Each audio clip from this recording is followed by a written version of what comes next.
దేవునికి స్తోత్రములు. అందరూ బాగున్నారు కదండి.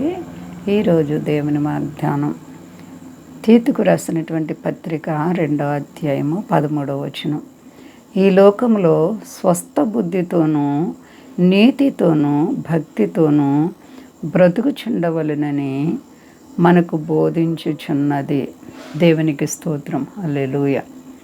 ఈ లోకంలో ఉన్నదంతయు శరీరాశ, నేత్రాశ, జీవపడంబం. దీన్ని జయించటం నిజంగా అందరికీ సాధ్యం కాదు. కొందరు పడిపోతారంట నీతిమంతులు.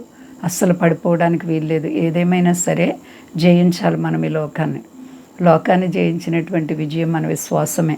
కాబట్టి మన విశ్వాసాన్ని గట్టిగా పట్టుకోవాలి. దేవునికి భయభక్తులు కలిగి ఉండాలి. స్వస్థ బుద్ధితోనూ. మన బుద్ధి ఎలా ఉండాలండి? కలంకము, క్రోధం, మత్సరం ఏమీ లేకుండా పవిత్రంగా ఉండాలి. స్వస్థ బుద్ధితో ఉండాలి. హృదయం అన్నిటికంటే మోసకరమైనది, అది ఘోరమైన వ్యాధి కలిగినది. దాన్ని గ్రహింపగలవాడెవడు? కాబట్టి మనం చాలా జాగ్రత్తగా ఉండాలండి. మరి పౌలు గారు అంటారు, నేను గెలిచిపోయానని అతిశయించే పని లేదు, నేను దినదినము కూడా ఇంకా పోరాడాలని. పౌలు గారే అంత మాట అన్నారంటే మన ఆత్మీయ జీవితాలు ఎలా ఉండాలో పరిశీలన చేసుకోవాలండి. ఎంత భయంకరమైన దినాల్లో ఉన్నాం మనం. నీతితోనూ భక్తితోనూ బ్రతుకుచుండవలనని మనకు బోధించుచున్నది. నీతి, దేవుడు చేసినటువంటి ప్రతి మేళ్ళకి మనము గురి కలిగి ఉండాలండి. నీతి కలిగి ఉండాలి. మర్చిపోవడానికి వీల్లేదు.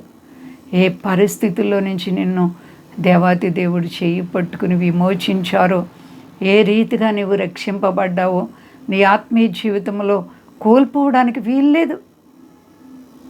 అగ్ని బాణాలు ఎదుర్కోవాలి. ఆర్పగల శక్తి దేవునిలో మనం సంపాదించుకోవాలి. నీతితోనూ భక్తితోనూ ఉండాలని దేవుడు మనకి బోధ చేస్తూ ఉన్నారు. ఈ కడవరి దినాల్లో ప్రియ సహోదరి సహోదరా, నీ ఆత్మీయ జీవితాన్ని పరిశీలన చేసుకో. ఏ క్షణంలో మనం పోతామో, ఏ క్షణంలో ప్రభు వస్తారో తెలీదు. ఏమున్నా లేకపోయినా మనం పరలోక రాజ్యాన్ని సంపాదించుకోవాలి. ఇదే మన యొక్క ఆత్మీయ పోరాటం. చివుకు, చింతలు, బాధలు, ఆలోచనలు ఇవన్నీ మనం ప్రక్కన పెట్టాలి. ఈ లోకంలో మనము ఎంతకాలం బ్రతుకుతామో మనకి గ్యారంటీ లేదండి. కాబట్టి ప్రియమైన నా పిల్లలారా, మనలో ప్రతి ఒక్కరము కూడా దేవతి దేవునికి భయభక్తులు కలిగి ఉందాం. లోకమంతా కూడా ఎక్కడ చూసినా ఆయన రాకడ సూచనలు కనపడుతున్నాయి. ఆత్మసిద్ధమే కానీ శరీరం బలహీనమంటున్నారు ప్రభు యేసుక్రీస్తు వారు. నీ ఆత్మీయ జీవితం ఎలా ఉంది? నీవే విషయంలో బలహీనమైపోయావు? తిరిగి బలం తెచ్చుకో. తిరిగి ఆత్మీయంగా నువ్వు శక్తిని పొందుకో. యేసు నామములో శక్తి కలుగునుగాక. ఏ పరిస్థితుల్లో కూడా మనము విశ్వాసంలో కొంచెము కూడా తగ్గడానికి వీల్లేదండి. దినదినము కూడా మనం ఆత్మీయ జీవితంలో వృద్ధి పొందాలి. ఆత్మీయ ఫలాలు ఫలించాలి. ఎక్కడ తొలగిపోకూడదు.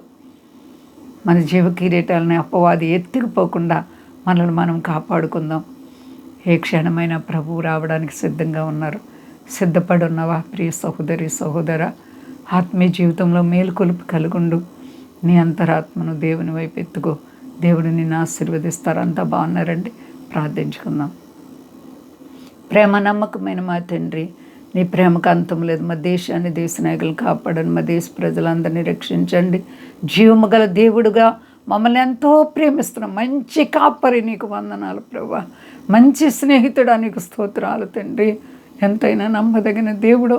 ఈ లోకాన్ని జయించిన విశ్వాసమే మాకెంతో ప్రభువ బలాన్ని ఇస్తుంది తండ్రి. లోకాన్ని జయించిన విజయం ఆ విశ్వాసమే. విశ్వాసాన్ని బలపరిచండి ఆయన. గొప్ప దేవ, ప్రతి ఒక్కరిని ఆశీర్వదించండి ఆయన. స్వదేశాల బిడ్డలను కాపాడండి. వ్యాధి బాధలు, రుణాలు, సమస్యలు ఉన్న బిడ్డలకు యేసు నామములో విడుదల కలుగును గాక. అందరికీ క్షేమాన్ని నీ రక్తం కార్చి ప్రాణం పెట్టింది నీ ప్రజలను విడవడానికి కాదు, సర్వ ప్రపంచాన్ని చల్లగా కాపాడండి ప్రభువా. అన్ని దేశాలకి నెమ్మది, శాంతి దయచేయనైనా. ఎక్కడ చూసినా అశాంతి ప్రభువా. అయ్యా, మీరు అక్కడ దినాల్లో ఉన్నాం. అందరికీ సిద్ధపాటి, ఎవ్వరు కూడా ప్రభా పడిపోకుండానట్లు కృప చూపి ఆత్మీయ మేళ్లతో నింపి మహిమ పొంది శక్తి కలిసేనామని అడుగుచున్నాను తండ్రి. ఆమేన్. అందరికీ వందనాలండి. మా కొరకు పరిచయం కొరకు అందరూ ప్రార్థించండి. ప్రభువారు మిమ్ములను, మీ బిడ్డలను, మీ కుటుంబాలను దీవించి ఆశీర్వదించును గాక. ఆమేన్.